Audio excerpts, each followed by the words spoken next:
এখনও ভোট ঘোষণা হয়নি, তবে নির্বাচন কমিশনের নির্দেশে আগেই রাজ্যে এসেছে কেন্দ্রীয় বাহিনী। ভগবানগোলা থেকে রেজিনগরে চলছে রুট মার্চও। রবিবার ভগবানগোলার বিভিন্ন এলাকায় রুট মার্চ চালায় কেন্দ্রীয় বাহিনী জওয়ানেরা। শনিবার এসআরের প্রথম দফায় চূড়ান্ত ভোটার তালিকা প্রকাশ করেছে নির্বাচন কমিশন। এই সময় এলাকায় শান্তিশৃঙ্খলা বজায় রাখতে এদিন ভগবানগোলার বাহাদুরপুর, কালোখালী বাইপাস সহ বিভিন্ন এলাকায় টহলদারিতে কেন্দ্রীয় বাহিনীর জওয়ানেরা। রাজ্য পুলিশকে সাথে নিয়েই বিভিন্ন জনবহুল এলাকায় রুটমার্চ চালালেন কেন্দ্রীয় বাহিনীর জওয়ানেরা। এর পাশাপাশি রবিবার রেজিনগরে এসে পৌঁছায় কেন্দ্রীয় বাহিনীর জওয়ানেরা। তকিপুর হাই মাদ্রাসায় বাসে করে এসে পৌঁছান কেন্দ্রীয় বাহিনীর জওয়ানেরা।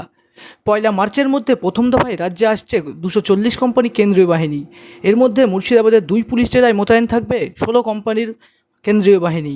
মুর্শিদাবাদ পুলিশ জেলায় 8 কোম্পানি এবং জঙ্গিপুর পুলিশ জেলায় 8 কোম্পানি কেন্দ্রীয় বাহিনী আসছে। Bureau report, Madhyabanga news. Manmohini health care, স্বাস্থ্যসেবায় অটুট শ্রেষ্ঠত্বের শিরোপা।